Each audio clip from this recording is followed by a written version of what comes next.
Welcome back to Learn English Naturally. Mm-hmm. Today we're going to dive into something that hopefully you won't find yourself needing very often. But it is important, right? It's important to be prepared. Mm-hmm. And that is how to communicate clearly and effectively at a police station. I mean, can you imagine? That'd be a stressful situation. For sure. So if you're not fluent in English, Mm-hmm.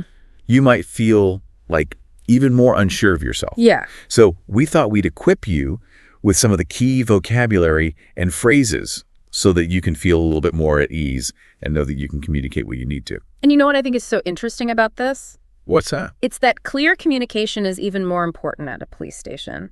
It's not just about getting your point across, it's about getting your point across accurately. Right. Because the information you give can have real consequences. Yeah. The stakes are a little bit higher in that situation. Yeah, definitely. So let's break this down a little bit. First, let's just talk about some of the essential words that you might need if you were to find yourself communicating at a police station. And we'll start with something simple like officer. Right. Which is, of course, more respectful than just saying police if you're talking to someone directly. You're right. It's about using that appropriate, register for the situation, making sure you're using the right level of formality. Yeah, exactly. And of course, the word crime, which just means an act that is against the law, right? Pretty simple. Yeah, very simple. And of course, there's emergency, Right. which is for those situations that need immediate attention, like if you are witnessing a crime in progress or someone's in danger. Mm-hmm. And then there's report. Right. So when you need to report something to the police, that means you're going to tell them about it, Exactly. whether it's a crime or an incident. And if you're reporting something, chances are you might be a witness, which means you saw something happen and you're sharing what you saw. Right. And that could be a really, it could be a really intimidating experience for some people to be a witness. It can be. But just remember that the police are there to help you recall the details accurately. Mm. Don't be afraid to say, I don't know, if you're unsure about something. Yeah, sometimes you might not remember all the details, and that's okay. Yeah, absolutely. You might also hear the word victim, which is used to describe the person who was harmed by the crime, and suspect is the person that they believe committed the crime. Right, you might hear on the news, the police are questioning a suspect in connection with the robbery. Yeah, exactly. So, something like that. And don't forget about giving a statement, which is your formal account of what happened. Right. Which could be crucial for the police to start an investigation Mm-hmm. and, figure out what really happened. Yeah, they need that information to piece things together. Okay, so those are some of the key words that you might need. But let's talk about how to actually use them in sentences. Right. What are some essential phrases for this setting? Well, I think one of the most important things is to be very direct and specific. So instead of saying, I have a problem, Right. you want to say something like, I need to report a crime. Yeah, that makes sense. You don't want to be vague. Exactly. Being vague could actually hinder the investigation. Yeah. And of course, it goes without saying, I think, but politeness is important in this setting. So instead of demanding, I want to talk to an officer, you should phrase it more like, can I speak to an officer, please? Definitely. And, let's say you're reporting a theft. Instead of just saying, my wallet's been stolen, could you use a slightly more, complex sentence? Yeah, for sure. So you could say, I believe my wallet was stolen. Okay. Or I'm reporting the theft of my wallet. Just to demonstrate a wider range of vocabulary and a good grasp of the grammar, right? Yeah. What if you witnessed a crime happening? What would be a clear way to tell the officer that? You could say, I witnessed a robbery taking place, or I saw someone breaking into a car. Okay, those are good, strong phrases. Now, imagine you've lost your passport Ooh, and you need to explain what happened to the police. stressful situation. Yeah. I would approach the officer and say, excuse me, officer, I've lost my passport and I'm not sure what to do. Yeah, that's a great example of staying calm and polite even when you're feeling anxious. Yeah, exactly. What would you say if you needed to ask for help because you felt unsafe?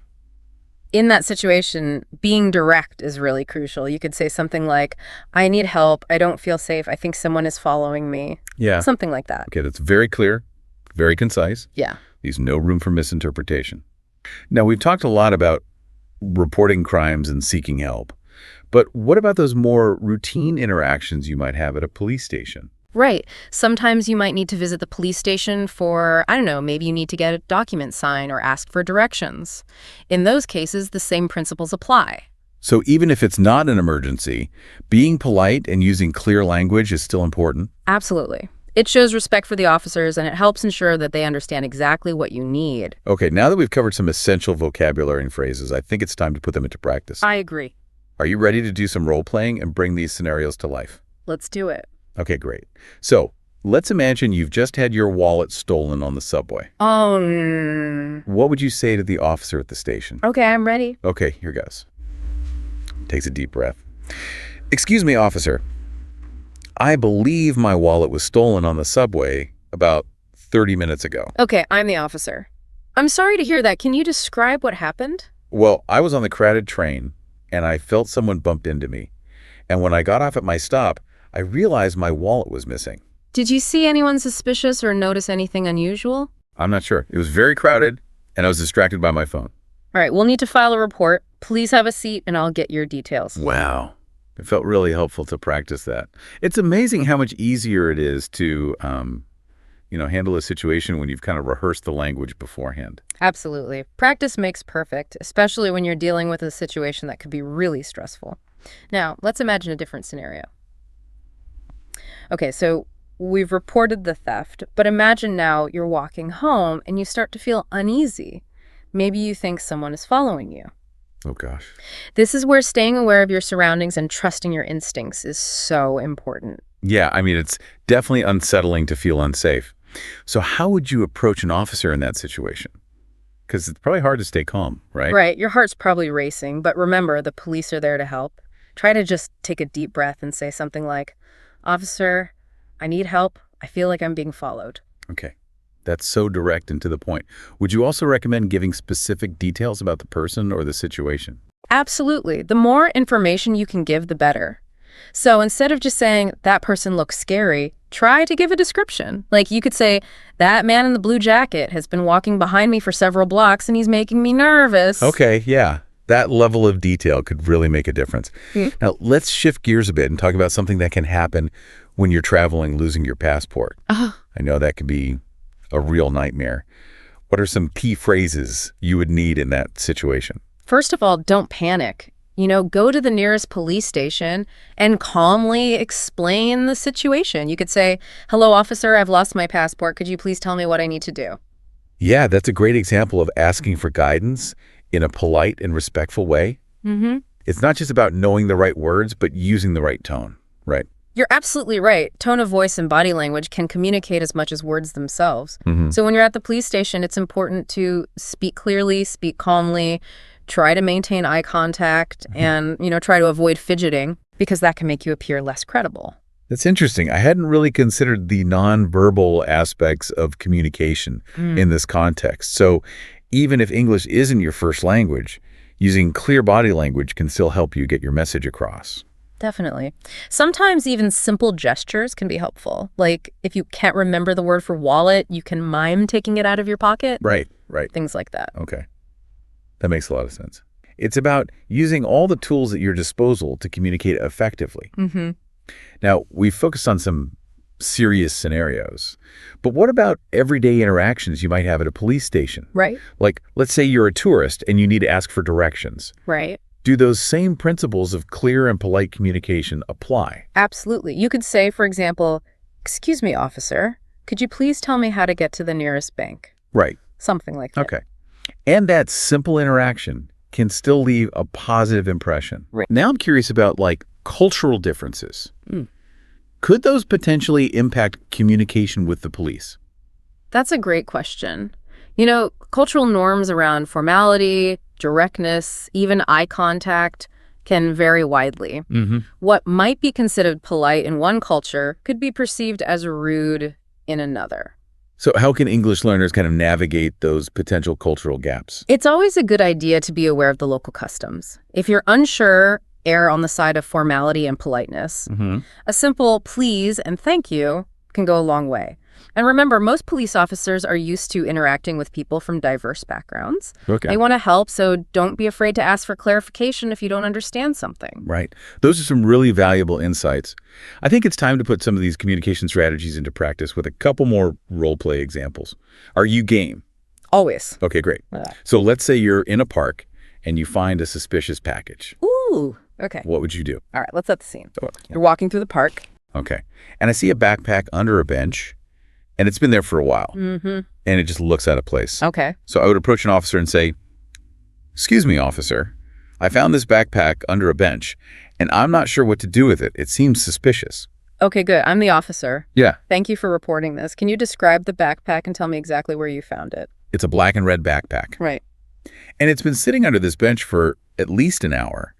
No one seems to be around who owns it. Okay. Please don't touch the backpack and stay back from the area. I'll call it in and have someone investigate. Wow, that felt really real. Mm-hmm. I can see how important it is to report suspicious activity, no matter how small it might seem. You're right. You never know what could be inside that backpack. It's always better to err on the side of caution and let the police handle it. Okay, one last scenario.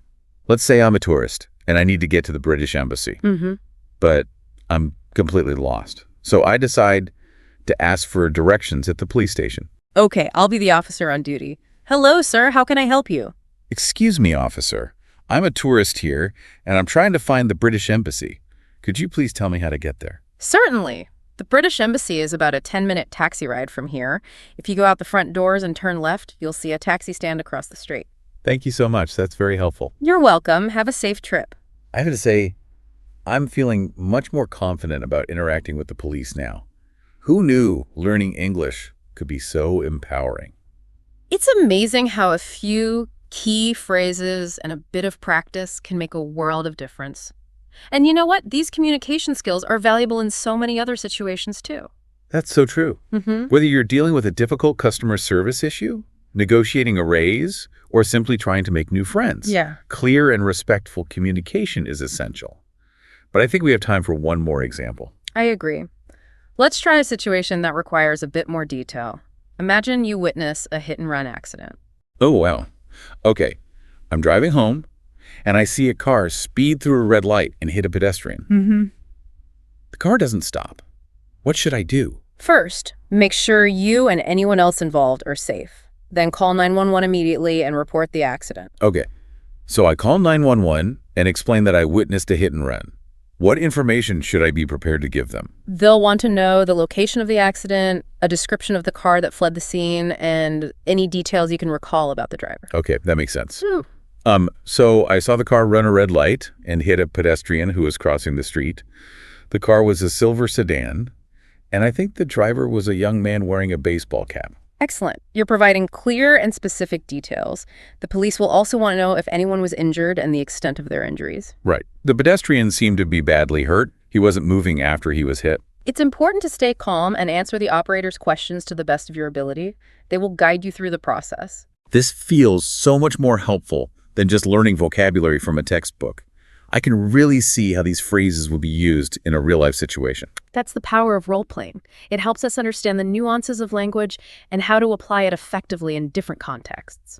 Yeah, I think our listeners are going to feel a lot more confident about communicating in English after practicing these scenarios. Yeah. And you know what's great is, even if you don't remember every single word, just knowing the basic structure of these phrases can help you get your point across. Absolutely. It's all about building that foundation and then gradually expanding your vocabulary and grammar skills. This has been such a valuable deep dive. We've covered so much ground, from essential vocabulary to cultural considerations to the importance of body language. And we've tackled some pretty challenging scenarios. We have. I'm impressed with how well you handled those role plays. You're too kind.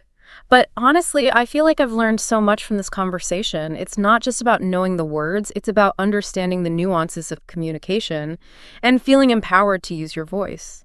Beautifully said. And you know what I find so fascinating is that communication is a two-way street. Mm-hmm. Even in a stressful situation, like being at a police station. Mm. Being a good listener is just as important as being a clear speaker. Oh, that's such a key point. You're right. It's not just about delivering your message, but actively listening to the officer's questions and instructions and paying attention to their body language, tone of voice, all those cues that might help you understand their perspective. It's almost like a dance, isn't it? Yeah. You're both trying to, navigate the situation together and reach a common understanding. Exactly. And even if there are language barriers or cultural differences, just showing that you're making an effort to listen and understand can go a long way in building rapport. Yeah, I think that's a really empowering message for English learners. Even if you're not fluent, you can still be an effective communicator Definitely. by being an attentive listener. And remember, it's okay to ask for clarification if you don't understand something. You can say, "Could you please repeat that?" Or, "I'm sorry, I didn't catch that." Mm-hmm. It's about being proactive. Right. And taking ownership of the communication process. Exactly. Now, before we wrap up, I'd love to do a quick recap of some of the key phrases that we've covered today. These are phrases that can really help you feel confident and prepared when interacting with the police. Yeah, great idea. Let's review them one more time just to, solidify them in our minds. Okay, so let's start with reporting a crime. What's the most effective way to do that? You'd want to say, "Officer, I need to report a crime." Perfect. Now, what if you're feeling unsafe and you need assistance? You'd be direct and say, "I need help. I don't feel safe." And if you've lost your passport, what's the best way to explain that to an officer? You would say, "Hello, officer. I've lost my passport. Could you please tell me what I need to do?" Those are all excellent examples of clear and concise communication. Mm-hmm. Remember, these are just starting points. As you gain more confidence in English, you can expand on these phrases and provide more detail. It's like building blocks, isn't it? Yeah. You start with a solid foundation, and then you just kind of add complexity as you go. I have to say, I'm feeling a lot more prepared to handle a visit to a police station now, and I hope our listeners are too. Me too. And the beauty of language learning is that it's a continuous journey. Yeah. The more you practice, the more confident you'll become. That's such a motivating thought. It's not about perfection, it's about progress. Exactly. Embrace the challenges, celebrate the small victories, and never stop learning. Well, on that inspiring note, I think it's time to wrap up our deep dive into communicating at a police station. It's been a pleasure exploring this topic with you. Thank you for joining us on Learn English Naturally. We hope you found this episode informative and empowering. Be sure to subscribe to our podcast and join us next time for another exciting deep dive into the world of English communication. Until then, keep practicing and keep learning.